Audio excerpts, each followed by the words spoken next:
नमस्कार दोस्तों, एक बार फिर से स्वागत है आपका ऑनलाइन क्लासेस के इस प्लेटफॉर्म पर।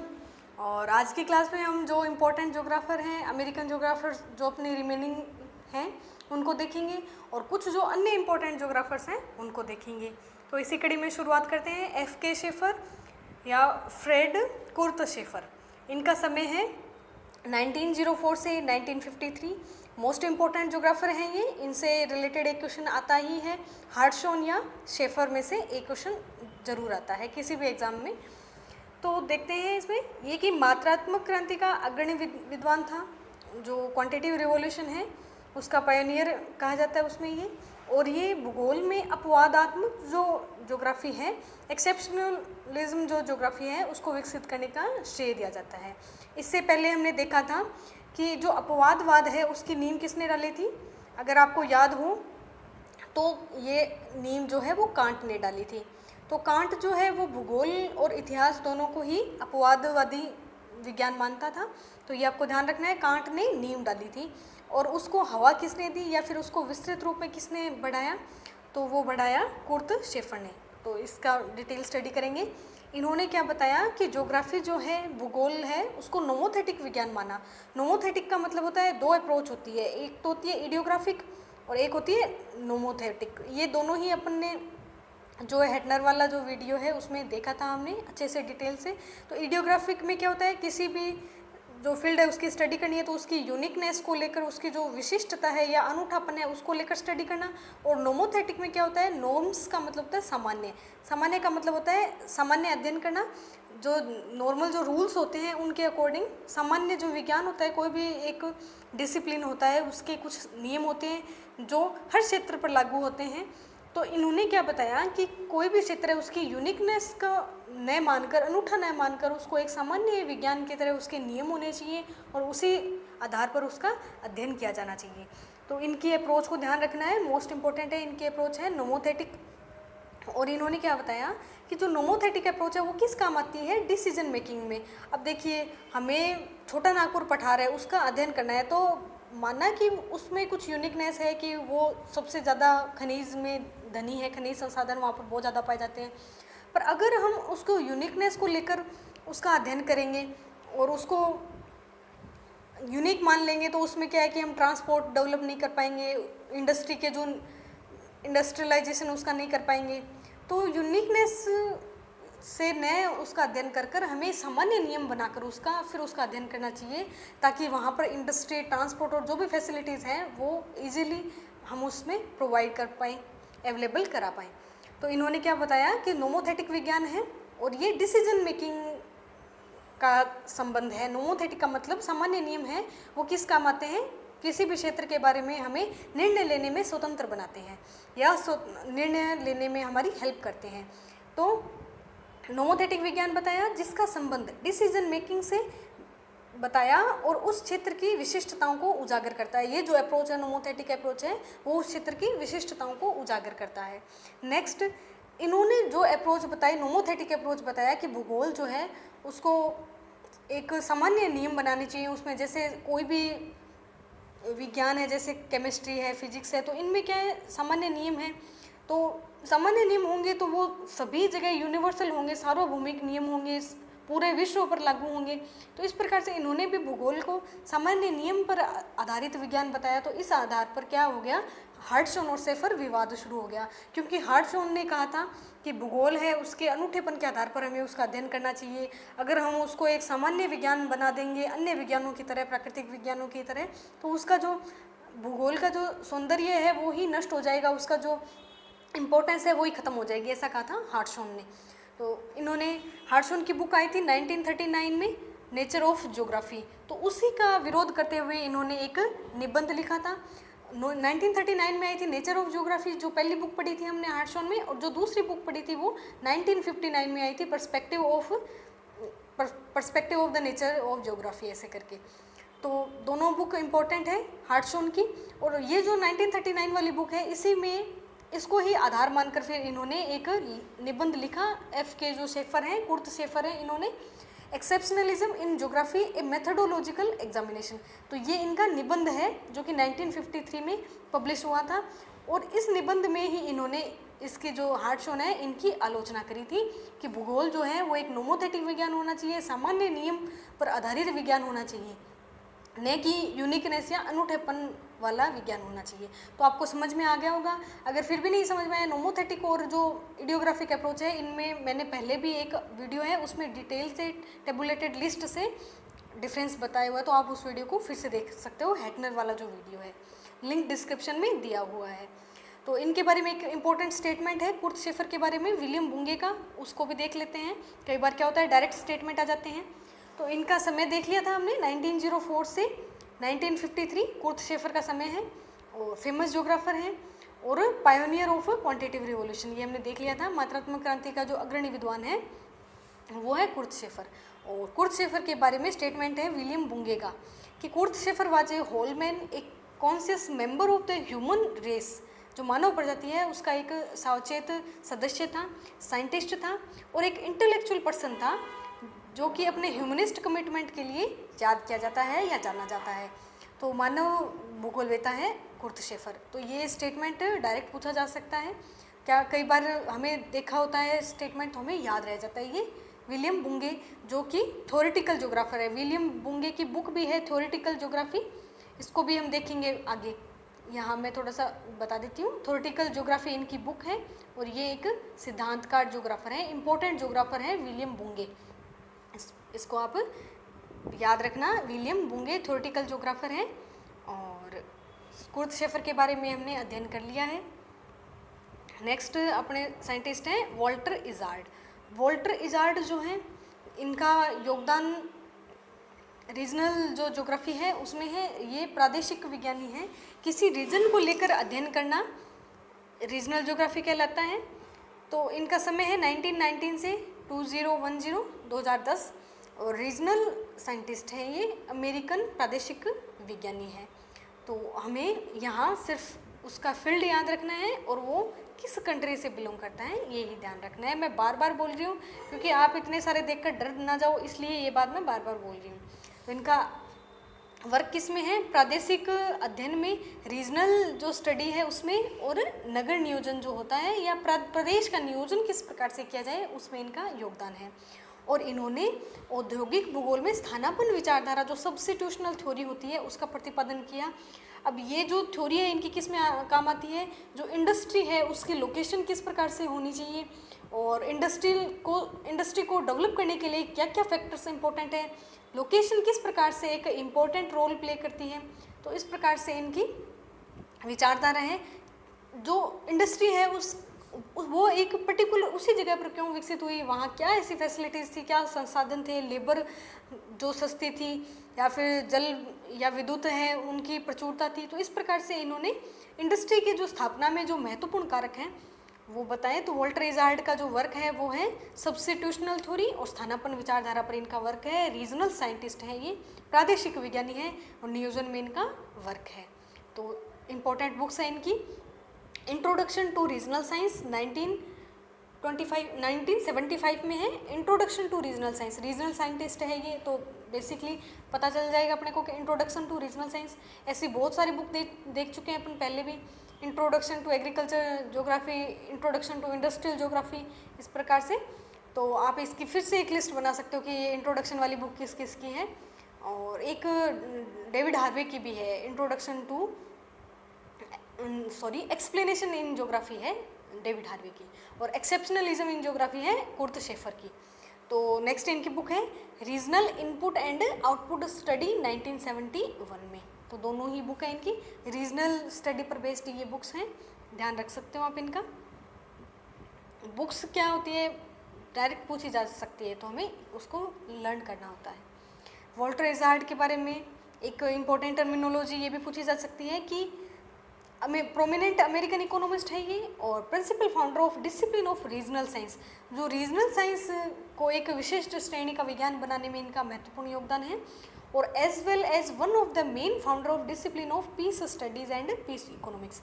ये नई चीज़ है एक कि पीस स्टडी और पीस इकोनॉमिक्स इन दोनों में भी इनका वर्क है। तो डायरेक्ट क्वेश्चन पूछा जा सकता है, कोई भी साइंटिस्ट पढ़े तो उसको बार बार पढ़ेंगे तो हमें उसका फील्ड है वो इजीली याद हो जाता है। नेक्स्ट देखते हैं, अमेरिकन ज्योग्राफर अपने लगभग कंप्लीट हो गए। अन्य जो भूगोलवेता हैं जिनका इंपॉर्टेंट वर्क है उनके बारे में हम देख लेते हैं। तो अन्य भूगोलवेता में है टी हैगरस्टैंड, मोस्ट इंपॉर्टेंट ज्योग्राफर हैं और स्वीडिश ज्योग्राफर हैं ये, स्वीडन के हैं। तो इनका समय है 1916 से 2004 और वर्क है इनका इनोवेशन डिफ्यूज़न। इनोवेशन डिफ्यूज़न का मतलब क्या होता है कि कोई भी संस्कृति होती है या कोई भी समाज होता है उसमें वो जो नवाचार होते हैं या नए जो आविष्कार होते हैं उनको लेकर वो कितना सजग है और उसका प्रसार किस प्रकार से होता है, उसका डिफ्यूज़न किस प्रकार से होता है, वो फैलता किस प्रकार से प्रसार। तो बिल्कुल जो युवा पीढ़ी है वो इनोवेशन में आगे रहती है। तो ऐसा ही एक फिर अपने एक वो पढ़ेंगे इनोवेशन डिफ्यूजन से ही रिलेटेड है कि 2.5 जो % लोग होते हैं वो नए विचारों को अपनाते हैं, फिर मेजॉरिटी पीपल है वो लास्ट में जाकर उसको अपनाते हैं। इस प्रकार से कई सारे मॉडल आएंगे। रोजर मिनशुल का एक मॉडल है, यही इनोवेशन डिफ्यूजन से ही रिलेटेड है कि नवाचार जो प्रसार होते हैं या जो नए आविष्कार होते हैं उनका प्रसार किस प्रकार से होता है समाज में, उसको लेकर रोजर मिनशुल का मॉडल है और ये पीछे वाले एग्जाम में पूछा गया था। तो इसको फिर अपने जो रीजनल स्टडी करेंगे तो उसमें पढ़ लेंगे डिटेल से। यहाँ इनका फील्ड वर्क देखते हैं अपन।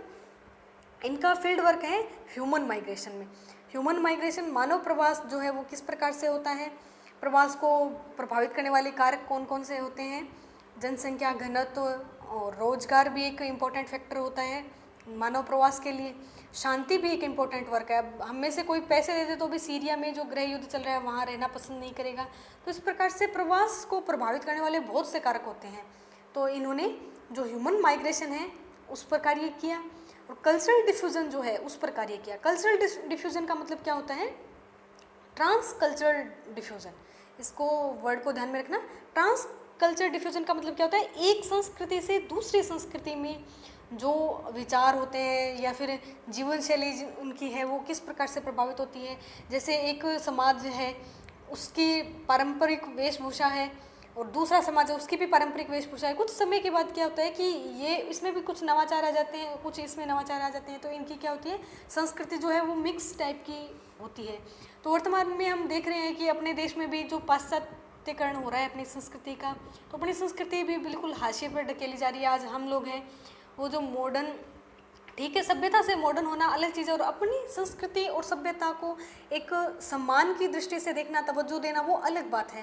तो पाश्चात्यकरण वेस्टर्लाइजेशन की वजह से अपनी जो संस्कृति है उसका ह्रास हो रहा है, ये भी एक चिंता का विषय है। जो अन्य जो देश हैं वो भी, जैसे अमेरिका है, अमेरिका में जो रेड इंडियंस हैं उनको बिल्कुल वो अपनी कंट्री में वो माइनॉरिटी बनकर रह गई हैं। तो इस प्रकार से क्या होता है कि समय के साथ जो भी संस्कृतियाँ हैं उनमें परिवर्तन होता रहता है और उनमें जो उनका जो कल्चर है वो चेंज होता रहता है समय के साथ। तो ट्रांस कल्चरल डिफ्यूजन पर भी इनका वर्क है। और टाइम ज्योग्राफी, समय का भूगोल है, ये बहुत इंपॉर्टेंट कंसेप्ट है इनका। समय भूगोल, समय भूगोल का मतलब क्या होता है कि एक स्टेटमेंट है इनका बहुत इंपॉर्टेंट, समय और स्थान की जोड़ी अविच्छिन्न है। कि हम भूगोल है, इनसे पहले जो भी क्या था कि भूगोल का अध्ययन है वो स्थान के संदर्भ में किया जाता था और इन्होंने इसमें एक नया आयाम जोड़ा, समय। कि अगर हम एक एक्सेस पे समझना चाहें तो ये यहाँ समय ले लिया और यहाँ स्थान है, तो स्थान की बहुत इम्पोर्टेंस है और उसके साथ समय भी एक आयाम के रूप में महत्वपूर्ण है। जैसे एक एग्जांपल से समझना चाहें कि एक पर्सन है जिसका ये होम है और यहाँ उसके जो चाइल्ड है उसका स्कूल है और यहाँ उसका ऑफिस है, पर्सन का ये ऑफिस है और यहाँ उसको मार्केट जाना है। तो वो क्या करेगा कि होम से पहले बच्चे को स्कूल ड्रॉप करेगा, फिर यहाँ से मार्केट जाना चाहे तो पहले मार्केट भी जा सकता है और मार्केट से ऑफिस जा सकता है। या फिर मान लो बच्चा नहीं है, बच्चे को स्कूल नहीं छोड़ना किसी दिन, तो ये होम से सीधा ऑफिस जा सकता है। हो सकता है ऑफिस की भी छुट्टी हो और बच्चे की भी छुट्टी हो स्कूल की, तो ये सीधा मार्केट जा सकता है। तो इस प्रकार से एक व्यक्ति है, अगर ये टाइम एक्सेस ली थी हमने और ये प्लेस या स्थान लिया था हमने, यहाँ इस एक्सेस पे स्थान लिया था, तो अगर मान लो कि ये बच्चे का स्कूल थोड़ा दूर हो तो उसको समय में भी थोड़ा पहले निकलना पड़ेगा ताकि वो टाइम से स्कूल छोड़ पाए बच्चे को और टाइम से ऑफिस जा पाए। तो इस प्रकार से जो समय और स्थान है उन दोनों को हम अलग अलग नहीं देख सकते, ये इनका कहना था। और इसको अच्छे से, ये जो एक रफ डायग्राम बनाया है मैंने यहाँ पे इनके मॉडल का, और इसको फिर जब हम अलग अलग इन जोग्राफर्स को पढ़ेंगे, जो नई जो टेक्निक्स है ज्योग्राफी की वो पढ़ेंगे, तो फिर हम इसको पढ़ लेंगे। टाइम ज्योग्राफी का जो कंसेप्ट है इसको एक अच्छे डायग्राम मॉडल के थ्रू अपने फिर से पढ़ लेंगे। यहाँ सिर्फ आपको ये याद रखना है कि जो टाइम ज्योग्राफी है, समय का भूगोल है, वो किसका है? टी हैगरस्टैंड का है। टी से टाइम होता है तो वैसे भी याद रख सकते हो आप, और स्टैंड का मतलब होता है कि एक आदमी बस स्टैंड पे खड़ा प्रतीक्षा कर रहा है बस की, बस स्टॉप पे खड़ा। तो ऐसे करके बहुत सारी चीज़ें होती है याद रखने के लिए, याद तो रखना ही है, अपने को ही याद रखना है ये सारी चीज़ें। तो टी से टाइम, तो टाइम ज्योग्राफी जो है वो टी हैगरस्टैंड की है, और समय और स्थान की जोड़ी एविचिन है, ये इनका स्टेटमेंट है। नेक्स्ट देखते हैं इनकी बुक्स, देखते हैं important. Innovation diffusion as a spatial process, ये इनकी इंपॉर्टेंट बुक है, 1967 में आई थी। कि जो स्पाशियल प्रोसेस है, एक स्थान के संदर्भ में इनोवेशन डिफ्यूजन, जो नवाचार है उनका प्रसार किस प्रकार से होता है, इस संदर्भ में इनकी बुक है innovation diffusion as a spatial process, 1967 में पब्लिश हुई। नेक्स्ट है the computer and the geographer, 1967 में। अब देखिए कंप्यूटर एंड ज्योग्राफर का मतलब ये मात्रात्मक क्रांति वाला सिस्टम आ गया ना, 1960 के बाद का जो समय है लगभग, यहाँ पर मॉडल्स यूज होने लगे थे, नई नई जो टेक्निक्स है वो यूज होने लगी थी, स्टैटिक्स का यूज होने लगा था ज्योग्राफी में, तो इसी से रिलेटेड है। अब यहाँ मैं एक क्वेश्चन पूछ रही हूँ आपसे कि जो कंप्यूटर है उनको स्वर्ण बछड़े किसने बोला था, आपको ये बताना है। कमेंट सेक्शन में आप बता सकते हो तो मुझे भी पता चले आपकी तैयारी कैसी है।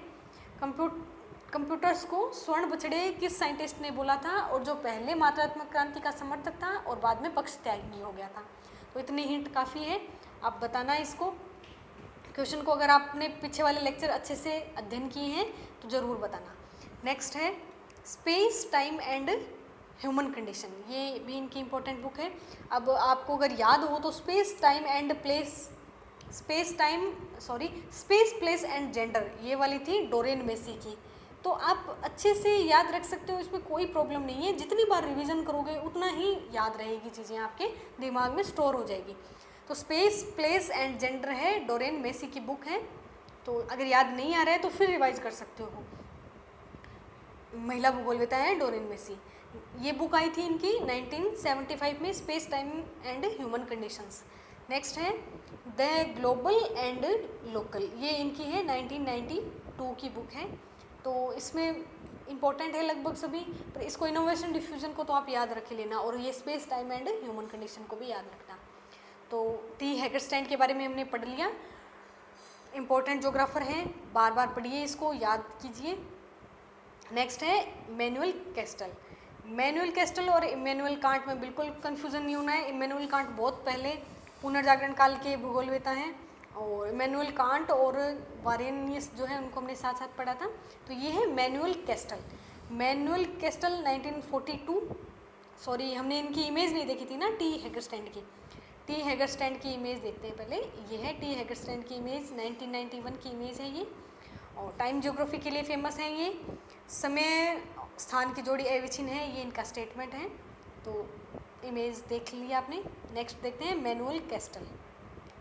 इमैनुअल कैस्टल 1942 समय है इनका, और स्पेन के सोशियोलॉजिस्ट हैं ये, सामाजिक विज्ञान में इनका योगदान है। कार्य क्षेत्र है इनका इंफॉर्मेशन सोसाइटी। इंफॉर्मेशन सोसाइटी जो सूचनात्मक समाज है उन पर इनका वर्क है। तो सूचनात्मक समाज क्या होगा? सूचनात्मक समाज का मतलब होगा कि जो हायर टेक्नोलॉजी जो यूज़ करता है वो समाज, अत्याधुनिक समाज है, वो है इंफॉर्मेशन समाज। इससे पहले हमने वो भी पढ़ी थी, post industrial society, post modern society. तो ये अलग अलग अवधारणाएं हैं, नाम से स्पष्ट हो जाता है, और थोड़ा आप वीडियोस को देखेंगे तो फिर आपको एक्स्ट्रा इन्फॉर्मेशन मिलेगी, तो वो चीज़ें एग्जाम्पल के थ्रू भी आप अच्छे से याद कर पाएंगे। इंफॉर्मेशन सोसाइटी पर वर्क किया इन्होंने, और इन्होंने जो शब्द दिया वो है नेटवर्क सोसाइटी। इनका शब्द है नेटवर्क सोसाइटी, तो इसको ध्यान रखना आप, नेटवर्क सोसाइटी। और इनका वर्क जो है वो है इंफॉर्मेशन सोसाइटी पर। सूचनात्मक समाज, अत्याधुनिक समाज, जो स्वीडन, नॉर्वे विकसित देश हैं, जो अत्याधुनिक विकसित देश हैं, तो उनकी टर्मिनोलॉजी है ये। जहाँ सूचनाएं बहुत तीव्रता से परिवर्तन होती है, सूचनाओं में बहुत जल्दी जल्दी चेंजेस आता है, और उसी आधार पर वो जो समाज है वो भी निरंतर परिवर्तनशील रहता है। तो इनका वर्क, फील्ड वर्क देख रहे थे अपन। नेक्स्ट है कम्युनिकेशन एंड ग्लोबलाइजेशन। जो ग्लोबलाइजेशन है उसको संचार ने किस प्रकार से प्रभावित किया है। आज हम इंटरनेट के थ्रू पूरे विश्व से जुड़े हुए हैं, तो इस प्रकार इनकी बुक है। कम्युनिकेशन बुक नहीं है, इनका फील्ड वर्क है कम्युनिकेशन एंड ग्लोबलाइजेशन पर। और अर्बन सोशल, जो नगरीय समाज है, उन पर भी इन्होंने काम किया। नगरीय समाज की क्या अवधारणा है, वहाँ पर किस प्रकार की जो नैतिक मूल्य है उनका ह्रास होता है। वो जो समाज है वो बिल्कुल एकल परिवार होंगे, और बिल्कुल उनमें क्या होंगी, जो चतुर्थ क्रियाकलाप हैं वो ही प्रधान होंगे। तो इस प्रकार से इन्होंने अर्बन सोशल, जो नगरीय समाज है, उस पर भी इनका वर्क है। नेक्स्ट है सोशियोलॉजी ऑफ कल्चर। कल्चर की क्या सोशियोलॉजी होगी, उस पर भी इनका फील्ड वर्क है। बुक्स देखते हैं इनकी। पहली बुक है इनकी द इंफॉर्मेशन सिटी। तो इंफॉर्मेशन सिटी 1989 में आई इनकी बुक। तो इंफॉर्मेशन सिटी किसको मान सकते हैं हम, जो alpha city, world trade city भी हमने पढ़ा था, अल्फा सिटी, मेगा सिटी, और ये तो पॉपुलेशन के आधार पर बांटे गए हैं। और वर्ल्ड सिटी जो है, वो वर्ल्ड सिटी और अल्फा सिटी जो दोनों ही टर्मिनोलॉजी हैं, ये टेक्नोलॉजी के बेस्ड पर इनका विभाजन किया गया है। तो वर्ल्ड सिटी जो है वो बुक तो है डोरेन मेसी की, और वर्ल्ड सिटी जो शब्द है वो है सास्किया सासेन का।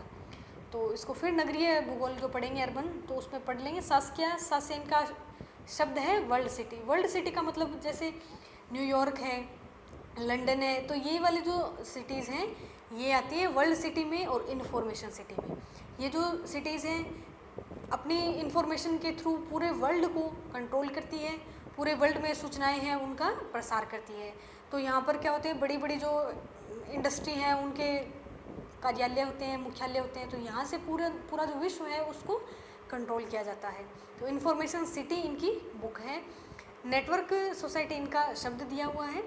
नेक्स्ट बुक है इनकी information society and welfare state. ये भी इनका वर्क है, इंफॉर्मेशन सोसाइटी। तो अब देखिए, मात्रात्मक क्रांति आने के बाद, मात्रात्मक क्रांति में जो भी भावनात्मक जो चीज़ें थी, नैतिकता थी, धर्म था, आस्था थी, इन सब चीज़ों को बिल्कुल हाशिए पर धकेल दिया गया। तो कोई भी चीज़ होती है उसकी अति हो जाती है, तो बाद में फिर उसका विरोध होता है। तो फिर क्या हुआ कि जो मात्रात्मक क्रांति के दुष्परिणाम ये रहे कि वो बिल्कुल आंकड़ों पर आधारित और भूगोल को एक मृत सा विषय बना दिया इसने। तो फिर उसमें सुधार हुए और उसको वेलफेयर, जो मानव कल्याण का भूगोल है, उसको बनाने पर जोर दिया गया। तो फिर और सारी स्ट्रीम आई, मानवतावाद आया, कल्याणवाद आया, और ऐसे करके कई सारी पॉलिसीज़ आई। तो उनको भी फिर अपन डिटेल में स्टडी कर लेंगे। तो ऐसे ही इनकी बुक है the information society and the welfare state 2002 में आई। नेक्स्ट है मोबाइल कम्युनिकेशन एंड सोसाइटी। ये बुक आई थी 2006 में। तो इनकी इंपॉर्टेंट बुक्स देख ली अपन ने। तो अब इसको कैसे याद रखोगे आप, इसकी भी एक छोटी सी ट्रिक बता देती हूँ मैं, कि जो एक व्यक्ति था मैनुअल कैस्टल को अपन ऐसे याद रख सकते हैं कि कैटल या कैस्टल से याद रख सकते हैं। तो कैटल, या फिर ऐसे थोड़ी इमेज बनाई तो कि कैटल में क्या, चाय बेचता था एक व्यक्ति कैटल से, और वो क्या करता था, जो चाय बेचने वाले होते हैं उनको क्या होता है, पूरी सिटी की इन्फॉर्मेशन होती है। तो इन्फॉर्मेशन से क्या हो जाएगा, इन्फॉर्मेशन सिटी और इन्फॉर्मेशन सोसाइटी। तो उनको जो कैटल में जो चाय बेचते हैं ना कैटल लेकर, तो उनको क्या होती है, पूरी सिटी की इन्फॉर्मेशन होती है। और वो क्या करते हैं कि एक मोबाइल का मतलब होता है चलता फिरता या गतिशील, उनके पास एक कम्युनिकेशन नेटवर्क होता है। तो ये जा के चाय बेचता है, ऐसे करके याद रख सकते हो आप। मोबाइल कम्युनिकेशन से सोसाइटी में इंफॉर्मेशन सोसाइटी और इंफॉर्मेशन सिटी।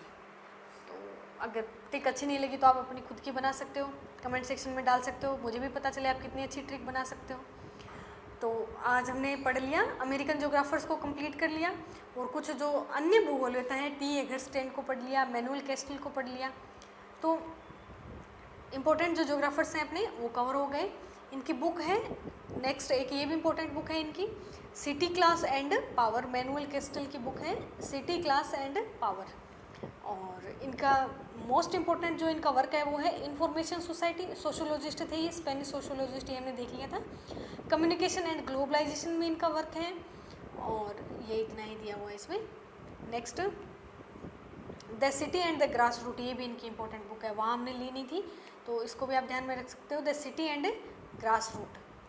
नेक्स्ट ये इनका वर्क दिया हुआ है, और वाल्टर इज़ार्ड को तो हमने पढ़ लिया था पहले ही। सिटी एंड ग्रास रूट, उसमें ऐड कर सकते हो आप अपने नोट्स में, सिटी क्लास एंड पावर, तो ये इंपॉर्टेंट बुक हो गई इनकी। तो आज की क्लास का लेवल कैसा रहा, आपको पहले से ये चीज़ें पता थी तो फिर से रिवाइज कर लीजिए, और अगर आपके नोट्स में ये सब नहीं था तो इनको ऐड कर लीजिए, अपने नोट्स को प्रॉपर कंप्लीट बनाइए कि आपको एग्ज़ाम के टाइम में और कुछ भी नहीं देखना पड़े। तो पढ़ते रहिए और खूब तरक्की करिए, आगे बढ़ते रहिए। आपका दिन शुभ हो।